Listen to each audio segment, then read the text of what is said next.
Hello guys, আমি আজকে শেখাবো কি করে সহজে লতি ছাড়ানো যায়।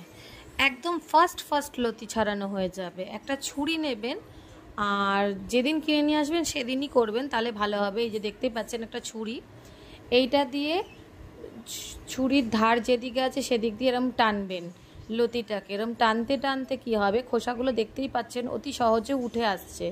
এতে খুব শীঘ্রই তাড়াতাড়ি লতি ছাড়ানো হয়ে যায়। দেখতেই পাচ্ছেন এরম করে যে দিকটা ধার ছুরির ওই দিকটা ধরে টানবেন, টানতে টানতে এরকম আপসেই লতির আঁশগুলো উঠে যাবে। এর ফলে কি হবে, লতি অতিরিক্ত তাড়াতাড়ি ছাড়ানোর সুবিধা হয়ে যাবে। এখানে লতির ছবিও দেখিয়ে দিলাম আমি। এইবার দেখছেন আমি খোসাগুলো ছাড়িয়ে নিচ্ছি কিভাবে। এইবার নখের সাহায্যে আপনারা খোসাগুলো ছাড়িয়ে নেবেন। আর এই যে আমার লতি কাটা হয়ে গেল, দেখতেই পাচ্ছেন এখানে 600 গ্রাম লতি আছে। আর এগুলো আমি ছাড়িয়ে একই পদ্ধতিভাবে রেখেছি। যদি ভালো লাগে এই লতি ছাড়ানো ভিডিওটা, তাহলে লাইক করবেন অবশ্যই।